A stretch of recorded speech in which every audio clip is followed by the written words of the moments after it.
It's time for Northwest Georgia Sports Live on Talk Radio WLAQ AM 1410 and the new 96.9 FM. Here's your hosts, Matt Davis and Ian Griffin.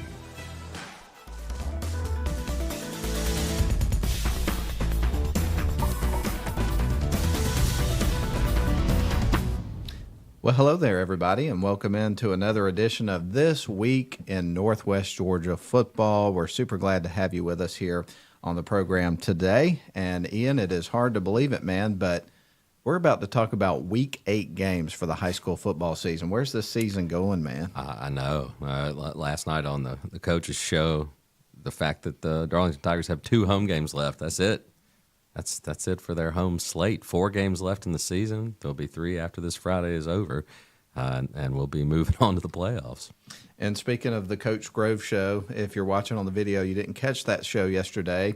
When we turned the camera on Ian to his particular camera, you'll notice that behind him, and I'll go ahead and do that, you've got a special shirt that's hanging from the wall. Ian, tell us a little bit about our new decor here in the studio. Right. It's nice, isn't it? Yeah, we'd heard about the black shirts, and that's how the Darlington coaching staff honors players who've given their all on offense, defense, special teams, and then scout team as well in preparation for that week's game. So the winners of those awards get to wear this beautiful skull and crossbones jersey. So he brought one for us, and we decided we'd tag it on the wall. Very nice. Really like that. And, again, we're just welcoming you into the program. The first thing that we're going to do as we get started today is talk a little bit about last week's games and last week's results and the picks. Oh, can we talk about that? Yeah, Ian's favorite part of the year in terms of our show each and every week because he's kicking my butt. I'll just say it like it is. But last week I was 7-2. Ian was 8-1. Yay! Fantastic. You get a round of applause from the studio audience, Ian. Take your victory lap. Yeah. So you're kicking my butt. So right now you have a 3-game lead. I am 50-14 on the season. Meanwhile, you are 53-11. So you're doing quite well in the picks this year. 3 games doesn't feel like that big of a lead to me. Yes, it feels like I'm getting stomped to me. Yeah. So I'll just go ahead and say that. But I guess you're going to try to keep picking with the same edge, huh? Sure. You can't let off the gas. You got to go with the team you think is going to win. That was a tough one to call last week. The Hiram Hornets playing Dalton. Of course, Dalton had lost to Cedartown the week before after going undefeated up to that point. Hiram was undefeated, so this was a big test for the Hornets. This is a brutal region that they play in. A lot of talent, and the Hornets remain undefeated. They've got another big game on our docket today.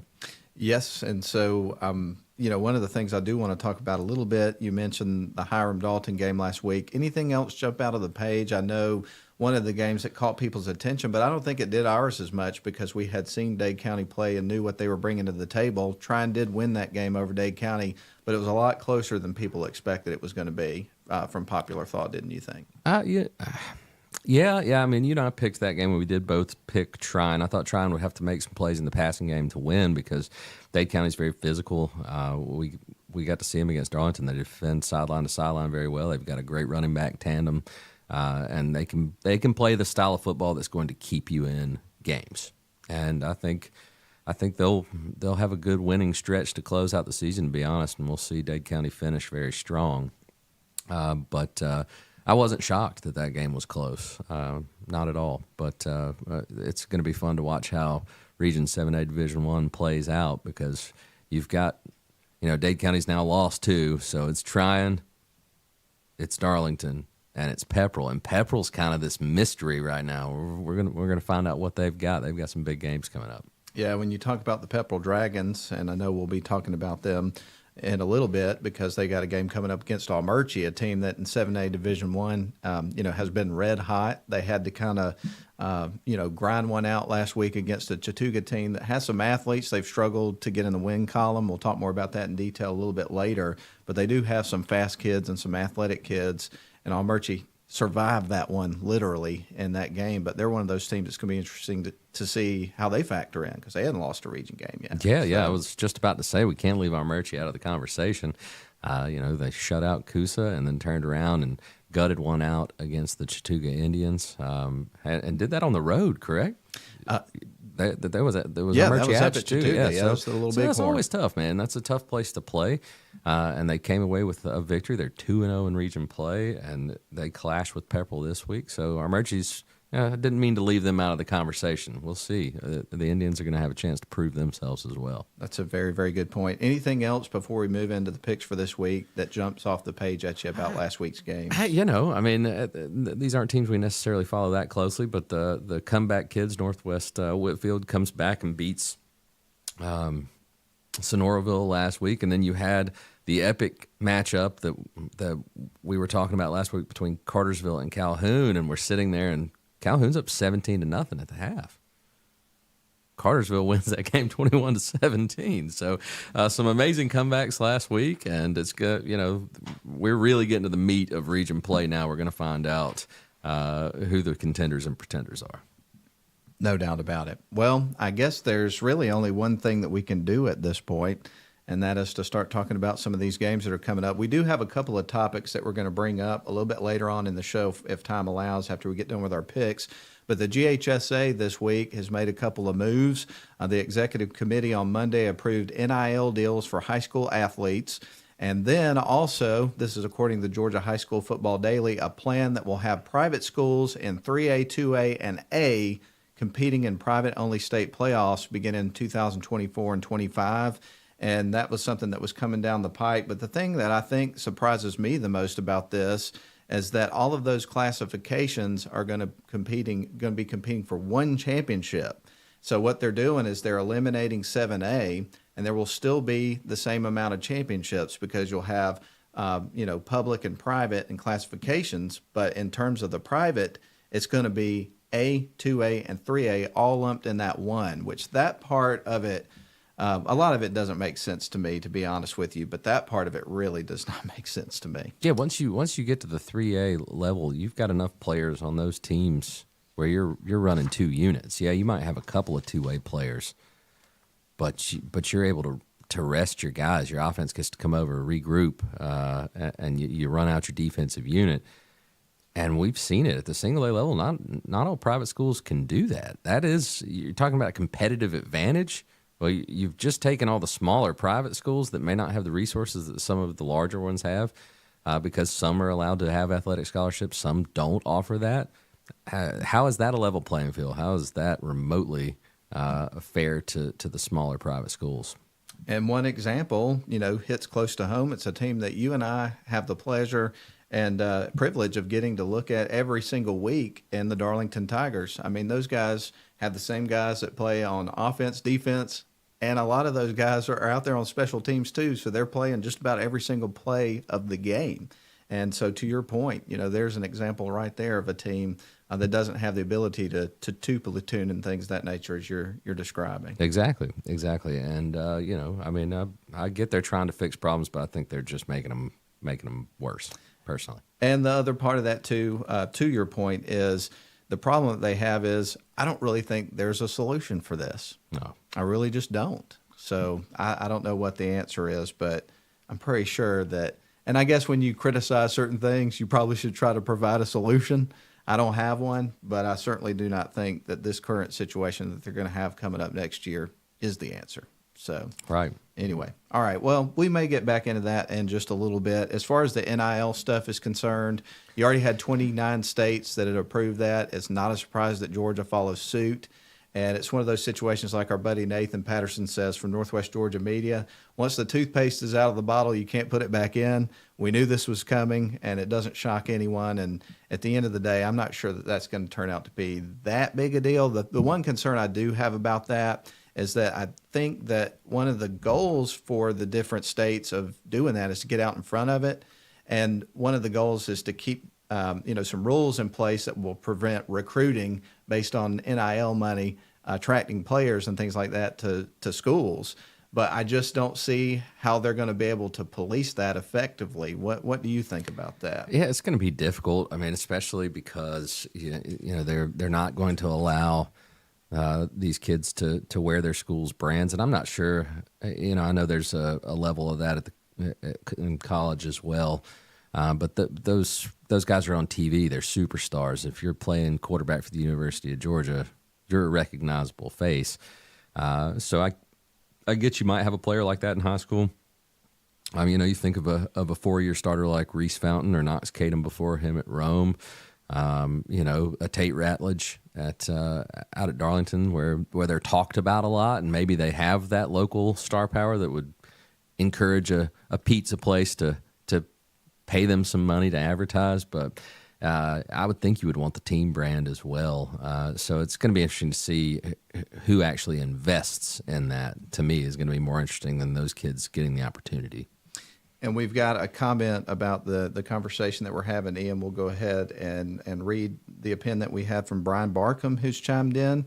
And basically it says, public-private complete split for state championships, regular season, they can compete versus each other. That part of it I do like, because I hate to see some of those local matchups not take place, and then not to mention the travel factor that happens during the regular season. So I'm glad that at least they're going to have that in there. And then he said 3.0 multiplier for out of district. That's a tricky situation too, Ian. I know you have some opinions about that. Yeah, well, the way the multiplier works there, we're not,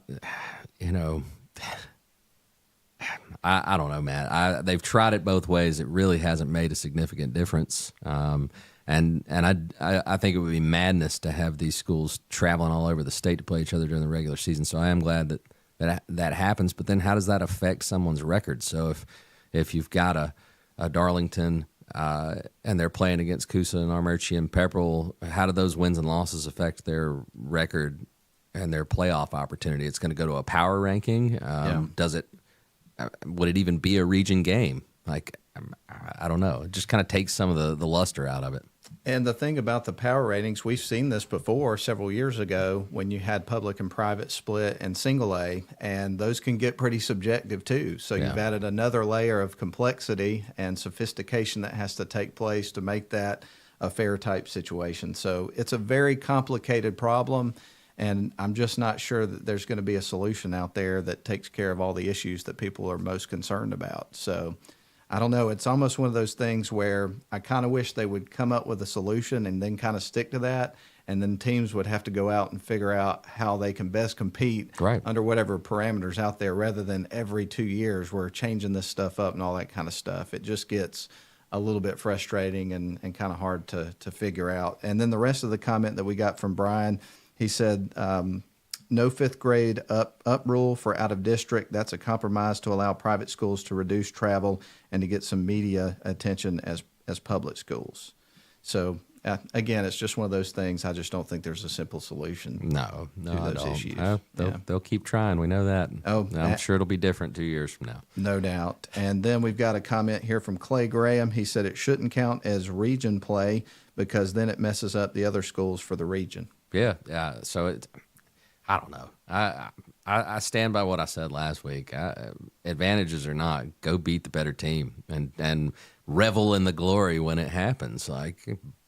Build your program. You got to be the best. You got to beat the best, and that's where I stand on it. So we're kind of in the same camp with that. All right. Well, that's enough about that. We're going to go ahead and take a break, and when we come back, guess what we're going to do? We're going to keep the main thing, and we are going to pick some games. We're glad you're with us. We'll be back.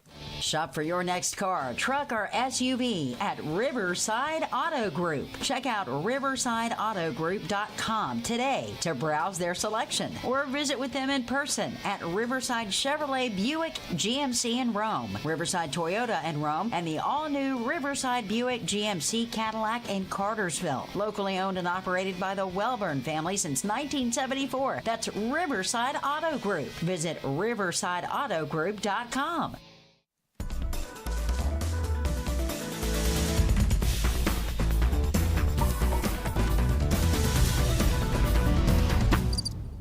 Oh, I was trying to get the applause, and I went with crickets chirping. Maybe that was more apropos. I don't know. Nice. Oh, you're going to put me to sleep over there. Oh, gosh. How do you make it stop? The sounds of nature. This one never stops. Oh, my goodness. There.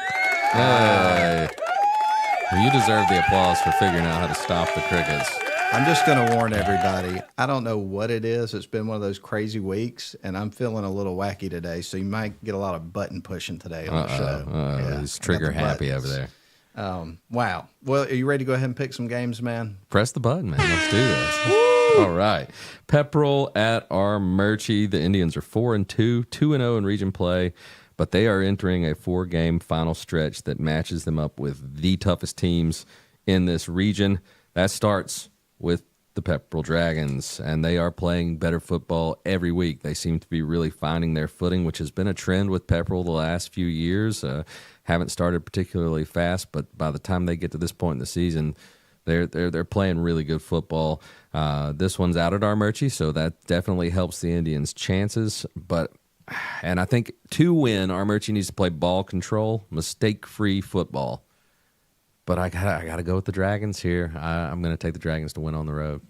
Well, let's talk a little bit of series history here. Pepperell leads the series overwhelmingly, 22-1, and then one tie. Armurchie's win over Pepperell was back in 2009, and back during that time, we covered a lot of games for Armurchie, but we were not at that one because it was at Pepperell. And so we weren't able to be there to broadcast the game. But Armurchie won at 15-14 back in 2009. Last meeting last year, Pepperell won at 45-7 was the final score. Pepperell was idle last Friday, and that was after winning 2 straight games at home with Temple and Chattooga. And I would imagine that Coach Hurst and everybody probably wanted to just keep playing once you start to get that momentum and the confidence for your team. But they did have an opportunity to heal some bumps and bruises and things of that nature, a little bit of extra time to prepare for this game. Armurchie really had a struggle to get the win against Chattooga last week, had some trouble adjusting to their speed and athleticism. And I think that, the Pepperell Dragons have some of that as well. They're starting to click on offense. And so I'm with you on this one, man. I think the Pepperell Dragons are going to come out ahead in this game and deal the Armurchie Indians their first region loss of the season, and Pepperell will move to 2-0 in region play. So I think the Pepperell Dragons are one of the most improved teams around the area. And this is where it shakes down at this point, as far as getting one of these playoff spots. You got to beat every opponent the rest of the way if you're Pepperell, and well, not Pepperell, but Armurchie.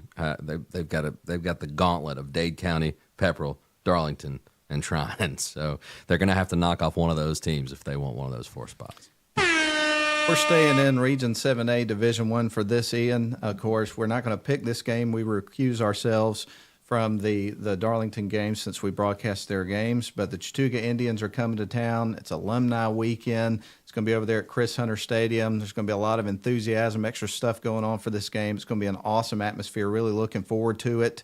And so give us a few thoughts on this game, man. Yeah, absolutely. So Chattooga is 0-2 in the region. They had a tough loss at home last week to Armurchie that we just talked about. Darlington they absolutely drubbed Coosa on the road last week. That one wasn't even close. And they got to get some young players in the game as well. So we know Chattooga's a talented team. They've got some size up front. They've got playmakers all over the field, and that'll present a challenge for the Tigers. But the Tigers just have to stay focused. They are squarely in the race for a region championship. Would be back-to-back region championships. So. It'd be 3 in a row, right? It would be 3 in a row. 2 in a row in 7A Division I. But because they won 2 years ago as well. So trying to win a 3rd straight region championship overall. So I don't know. I like the Tigers to stay focused, to play well, and they're in front of the home crowd on alumni weekend. So that's got to count for something. I agree with you, man. And we'll give you a little series history on this one as well. That's always kind of fun to have a look at. Got a couple of interesting facts about this one, which I think people will enjoy. But Darlington leads the series 16-7. Last year, Darlington won at 48-21. It was the first meeting since 2015. And by the way, the last 2 wins in the series for Chattooga were back in 2008 and 2009. Do you know what's significant about that in terms of player personnel? A young man by the name of Sonoris Perry. That is correct. Yeah. He was toting the mail for Chattooga back then. And that was around the time that I started covering sports with my dad and the Rome Braves back in 2005, but I didn't start doing football until a couple of years later. And in the first year or so that I was doing it, Sonoris Perry was playing for Chattooga, and it was an opportunity to ooh and ah every week that you had the opportunity to see that young man play, because he was absolutely electric. One of the best high school football players I've ever seen play around the area. Yeah, absolutely. So, yeah, that's not surprising. But anyway, as we talked about, Ian, Chattooga has some speed and athleticism, and guys like Corey Gibson, Zayden Cook. I'm not sure what kind of depth they have. They do have some size up front. But one of the reasons Wayne Groves is a successful coach is because he does everything in his power to make sure that his team stays sharp, focused, playing with an edge, no matter what they're no matter what team they're preparing to play. His message is very consistent every single week with his team, and I think that's reflected in the way that they show up for games and battle, no matter who they're playing. So I think there's going to be some times of this game where Chattooga can make a couple of plays and things of that nature. But at the end of the day, the Darlington Tigers, I think they'll be ready for this game, and we'll see what happens. Yeah. It'll be interesting to see how it plays out. All right, let's see. We've got one more game to pick in 7A Division I, so we'll go ahead and jump into that one. All right, it's the Coosa Eagles traveling up to the Tryon Bulldogs. Tryon and Darlington look to be on a collision course for another year-ending showdown. But there's some teams that might have something to say about that. Tryon coming off of a win against a really good Dade County team. Coosa has scored 7 points in their last 2 contests, and they picked up a touchdown in junk time last week against Darlington. Were shut out the week before by our Murchie. They're struggling to score. They're going up against a physical team that's really, really good at the line of scrimmage, and Coosa runs the football. It's a pretty vanilla offense, and I think they're going to struggle again to score. They're just going to be outmatched by the Bulldogs. When I was doing my research for this matchup, I looked back at last year's game. Tryon won it 14-7. Did I see that right? Did you see that? That was the score last year? I believe it Wow. was. I've looked at it 2 or 3 times. I did not remember that game being that close. Tryon leads the series 11-8-1. Maybe I saw that wrong, but I'm pretty sure that's what it said. That's possible. But anyway, Coosa has a bit of size up front. We've talked about Harrison East quite a lot last week. He can get in the backfield and make some things happen there. Had some tackles for loss. They do have some speed on this team, but they have a hard time stringing enough plays together to get offense going against most teams. And let's face it, they are going to have to score some points against this Tryon football team if they're going to have a shot to win this game, because Tryon is going to score. There is no doubt about it. Last week, Tryon beat Dade County, a hard-nosed football team, real physical team. Toby Maddox rushed for 172 yards, a couple of touchdowns. So, Cade Smith was 12 of 17 passing. We normally think of Tryon as a running team, but they can throw the football. So they've got some different things that they can do. So I really think Coosa's going to struggle in this game a lot like they did last week against the Darlington Tigers. So I'm with you, man. I'm going to take the Tryon Bulldogs to win this game, and I think they'll win fairly big. Yeah, me too. All right. Well, that is all the picks we're going to do for Region 7A Division 1, and we're going to take a break. When we come back, we're going to talk about Region 7AA to start with. The Model Blue Devils are going over to Blue Ridge to take on the Fannin County Rebels. Then you've got the number 7 in the state, Rockmart Yellow Jackets, taking on the Haralson County Rebels. So those are the 2 games that we'll talk about in 7AA. So we look forward to that, and we'll do it after these messages on our WLAQ YouTube channel, that's WLAQ right. TV. How about that? Love it. And then also our Facebook Live, and we'll return. Shop for your next car, truck, or SUV at Riverside Auto Group. Check out riversideautogroup.com today to browse their selection, or visit with them in person at Riverside Chevrolet Buick GMC in Rome, Riverside Toyota in Rome, and the all-new Riverside Buick GMC Cadillac in Cartersville. Locally owned and operated by the Welburn family since 1974. That's Riverside Auto Group. Visit riversideautogroup.com.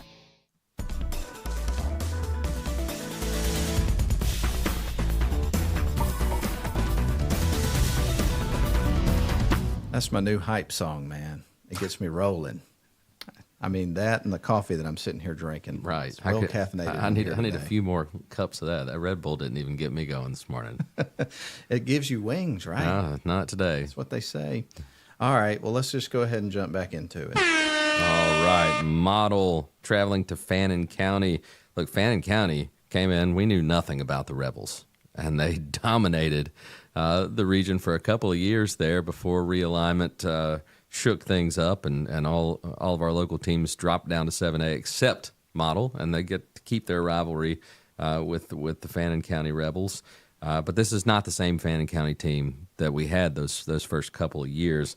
They're definitely down. Model has had an up and down year. They got blown out by Tryon, bounced back with a big win over North Murray, and then ran into a buzzsaw in Rockmart. We know that the Yellow Jackets are a great team, so this is not a knock on Model at all. They've lost to two really good football teams. So I think this is a bounce-back game for Model. But that's a heck of a road trip, too, so they're going to have to stay focused to go on the road and get this W, but I think they do. I think they get things rolling again.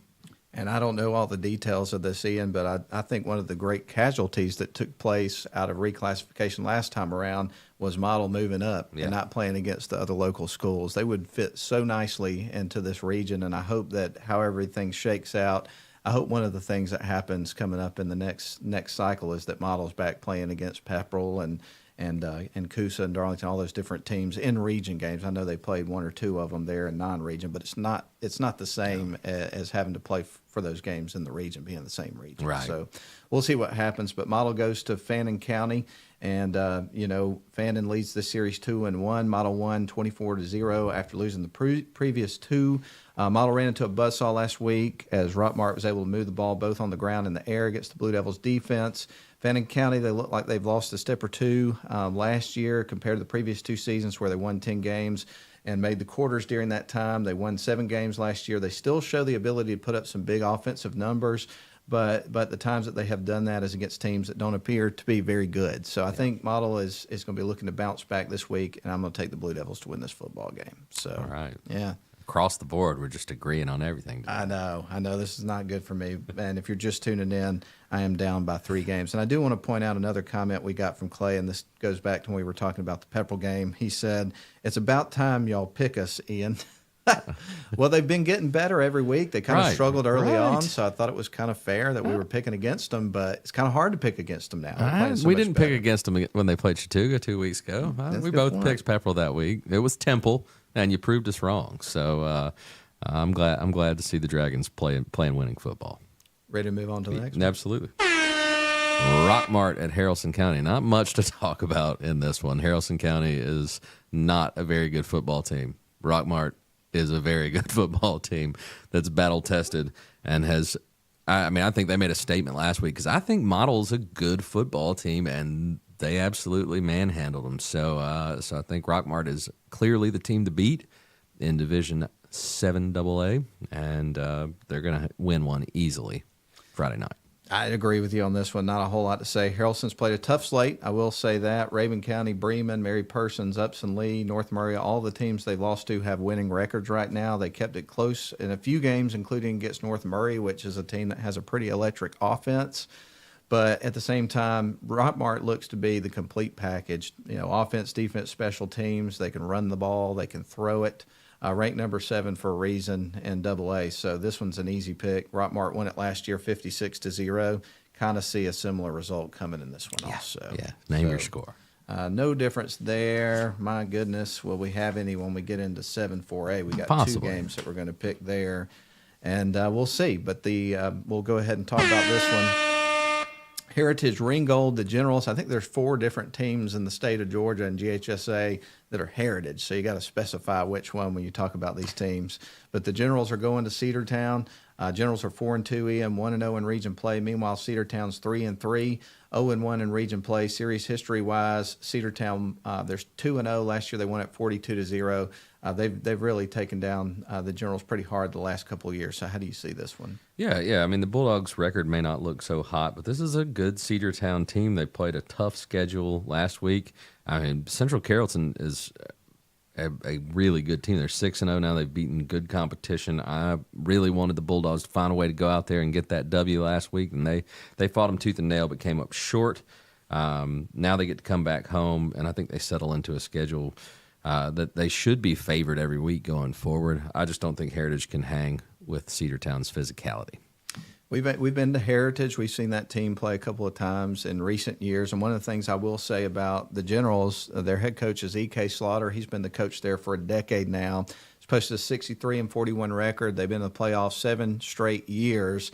and they've never, hoisted any region title banners or anything of that nature. But what you can expect from this team is that he is an intense coach. He'll have a hard-nosed football team. They have high expectations for their players. They're going to be prepared. They're going to be enthusiastic. They're going to get out there and play a physical brand of football, and it's not going to matter because the Cedartown Bulldogs are going to be too much. They got beat by Central last week, as you mentioned. Walton scored all 5 Central touchdowns last week, I saw. Wow. My goodness, and had 175 yards in that game. Jeez. So he was able to really bite the Bulldogs last week, so to speak. But I think that the Bulldogs have bounced back this week and will pick up their first region win of the season. So we agree on that one, man. Okay. All right. Well, that's all of our games that we're going to pick in 7-4A. What else have we got on the schedule? Did we get the Central Sonoraville game? No, we didn't. Yeah. You're right. I'm jumping ahead, so let's go. So we just talked about Central and their explosive playmaker scoring 5 touchdowns. Now they travel to the Furnace. We've been to the Furnace. Nice place to play. Good atmosphere.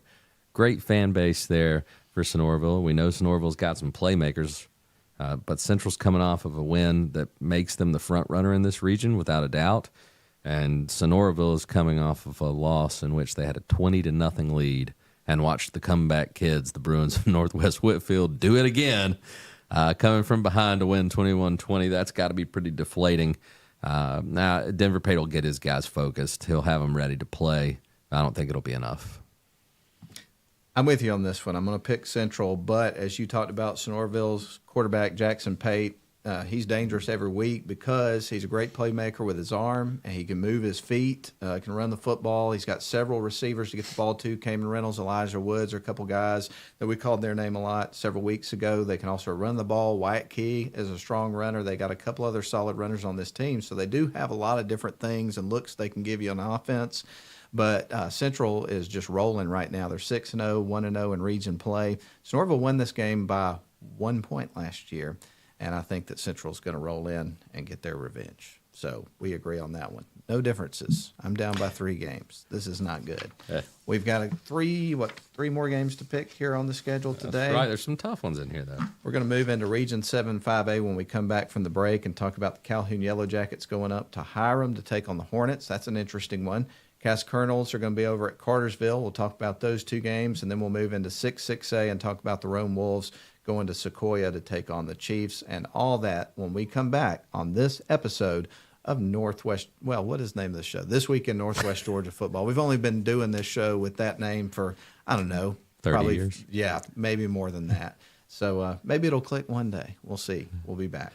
Shop for your next car, truck, or SUV at Riverside Auto Group. Check out riversideautogroup.com today to browse their selection or visit with them in person at Riverside Chevrolet Buick GMC in Rome, Riverside Toyota in Rome, and the all-new Riverside Buick GMC Cadillac in Cartersville. Locally owned and operated by the Welburn family since 1974. That's Riverside Auto Group. Visit riversideautogroup.com.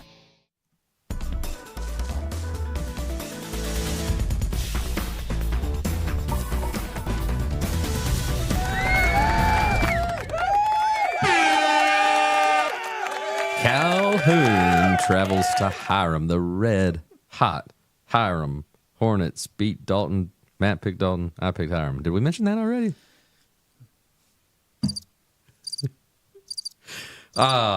Yes. I think we did. So, another team coming off a heartbreaking loss. We just mentioned Sonoraville watching a 20-point lead evaporate. Well, Calhoun was at home, leading 17-0. And the Cartersville Hurricanes came back and beat them 21-17. Now they've got to travel to face a Hiram team that is scoring a ton of points. They're not afraid of any of these guys. Last year they knocked off Cartersville. Did they knock off Cartersville or Calhoun last year? I think it was Calhoun. It was Calhoun. So, yeah, they won this game last year. They almost beat Cartersville. They're undefeated right now. They just came back and beat Dalton on the road. I think Calhoun's going to score points. Hiram does give up some points, but they've obviously got an offense that can hang with just about anybody. I'm gonna drink the Hornet Kool-Aid here. I'm gonna drown myself in some purple and gold Kool-Aid. I'm gonna take Hiram to win at home. Yeah, and I kind of figured that you would do that. And, Hiram in that win against Dalton, they rushed for 419 yards. That is a tough running game against a defense that's performed at a high level throughout the season. Calhoun, obviously lost the game to Cartersville. They led at halftime, gave that one up late in the game, 14 seconds left to go in the football game. But I do think that Calhoun has the pieces to compete against the highest level teams in this region. And so for that reason, I'm going to go in the opposite direction. This is a little bit of strategy on my part, because what difference does it make to me if I lose by 5 games or if I lose by 1? If you're not first, you're last. And in this case, there's only 2 of us, so if you're not first, you're last. So I'm going to take Calhoun. I believe they can win this game. I don't think that means they will, but I do think they have the pieces to win it. So I'm going to go in the opposite direction because I need some help here. So Calhoun, help me out. Pick up the win here. I mean, the bottom line here, we know Calhoun is not going to come into this game feeling like they can't win. They're probably coming into this game feeling like they should win. Hiram's the new kid on the block. This is not a program that has been a perennial power, but this is a chance for them to string 2 quality wins together and send a message over to Cartersville and say, hey, you know what? We might want this region championship. Yeah, what a big heck moment of a for them. region too. I know there's been a team or two that have shifted in and out of that over the last several years, but this has been probably the region we've talked about the most over the last, 4 or 5 years. Yeah, no doubt. You had Blessed Trinity slide out after the last realignment and Dalton come in, and Woodland's gotten better as well, but they're down in the cellar behind all these teams like Cass and Hiram who have really ascended. And you'd think if Cass or Hiram were in a different region, obviously, Hiram's competing here, but I feel like Cass the last few years could have won several regions in the state, but they're just up against some really brutal competition. Oh, no question, but it gives us a ton to talk about and excitement to look at in terms of being high school football fans. It's electric. There ain't no doubt about that. Well, we have got one more game to pick out of this region, Ian, and tee this one up for us. You got it. It's the Cass Colonels traveling to their Bartow County rival, Cartersville Purple Hurricanes. Another absolute throwdown in this powerhouse of a region.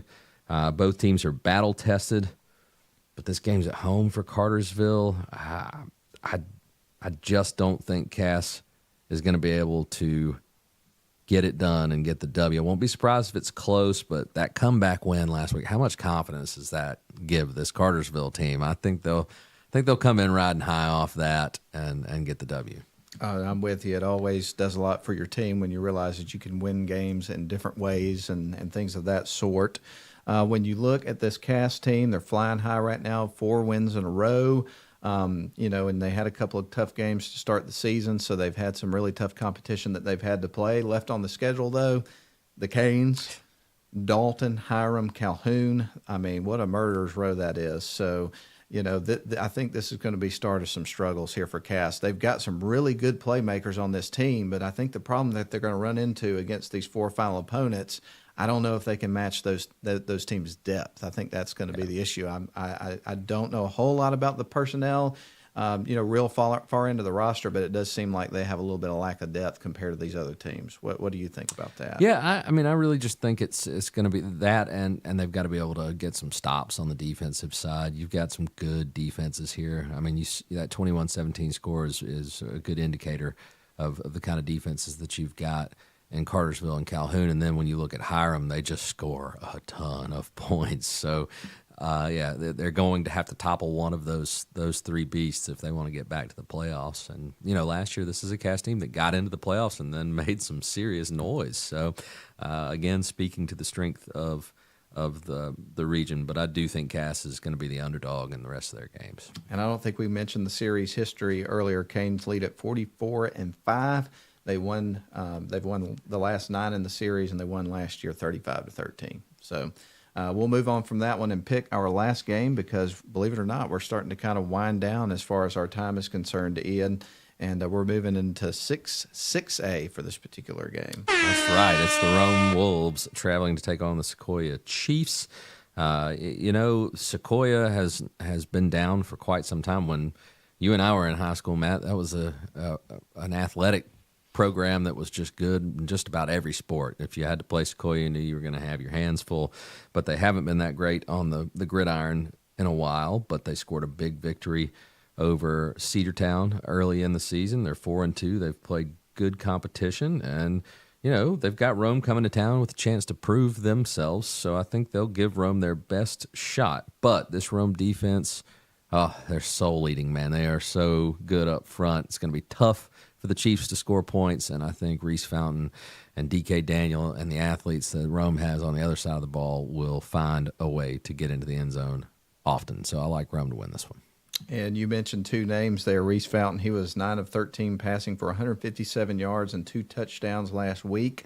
DK Daniel returned to kickoff 86 yards for a touchdown in the fourth quarter of that game. So these are two big playmakers, and I think that one of the things that makes this Rome team so dangerous is how good they are in all three phases of the game. You mentioned how salty their defense is. They're also averaging 45 points a game, so they can light up the scoreboard. And I really think Sequoia is as good a team as they appear to be. I think they're going to have their hands full with the Rome Wolves.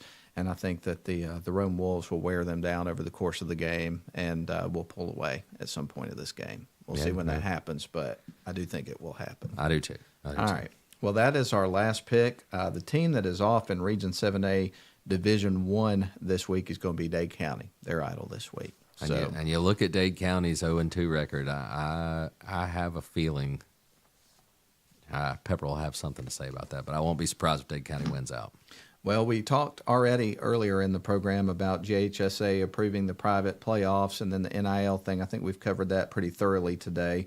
So we do have about 3 minutes left of the show. Which college games are you looking forward to most this weekend, man? I mean, you've got some big ones on the docket. Let's see if Jimbo Fisher can stay under Nick Saban's collar and annoy him. We'll see if the Aggies can make a game out of that one again.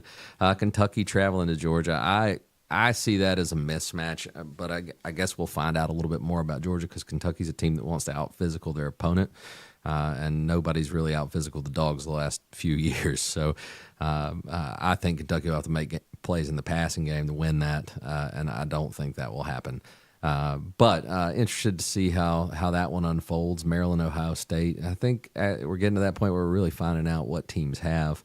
But there's a lot of parity in college football. It's wide open. Another game I'm very excited about is the Red River Shootout. He said it. I did. My goodness, you got to be ashamed of yourself. Zuckerberg's going to shut us down today, man. I know. And I'll call it the world's largest outdoor cocktail party, too. While I'm at it, I'm just going to go ahead and throw it out there. It's going all in. One game that took place last night I do want to mention because it involved a local kid who played at Coosa several years ago, went to Tennessee, transferred to Jacksonville State. Sean Brown had over 100 yards receiving yesterday for the Jacksonville State Gamecocks. And they trailed early in that game and absolutely just blew the doors off of Middle Tennessee State in the game in the second half to go 5-1. They're 3-0 in Conference USA. And then staying on the topic of Sean Brown in the game last week against Sam Houston, both of these games on national television, by the way, Jacksonville State would need 2 overtimes to do it, but they won that game as well. And who caught the winning touchdown catch? Well, it was Sean Brown, who played out at Coosa, and we had the opportunity to call some games involving him back in the day. So it's always great when you get to see the local kids go on to the next level and make some noise on national television, which was super exciting to see. For your alma mater, who is 5-1, 3-0 in conference play in their first year in the FBS. So they were talking about your guys on national radio as I was driving over here this morning. So Jacksonville State making a splash early in their FBS debut. And when they announced that they were going to move to the next level, I kind of had mixed feelings about it because I like the playoff format that you have in FCF. Or FCS rather, but when they announced the hire of Rich Rodriguez to be their coach, it showed you, I felt like, how seriously they were taking that move up and trying to move that program forward. And man, he's got them going so far, which is exciting to see. Fun to watch, making a splash. Heck yeah, splash!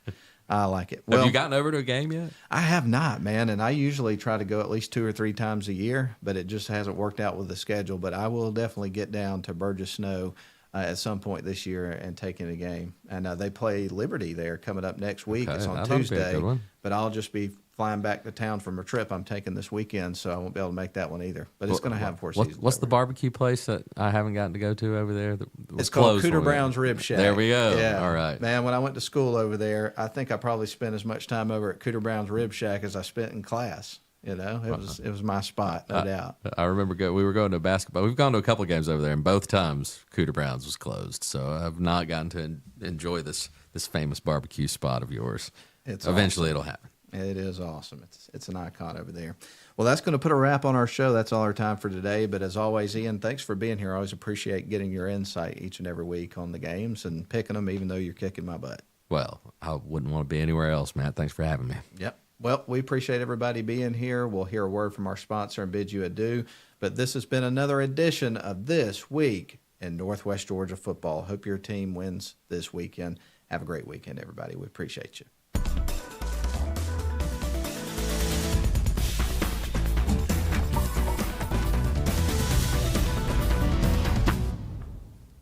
Shop for your next car, truck, or SUV at Riverside Auto Group. Check out riversideautogroup.com today to browse their selection or visit with them in person at Riverside Chevrolet Buick GMC in Rome, Riverside Toyota in Rome, and the all-new Riverside Buick GMC Cadillac in Cartersville. Locally owned and operated by the Welburn family since 1974. That's Riverside Auto Group. Visit riversideautogroup.com.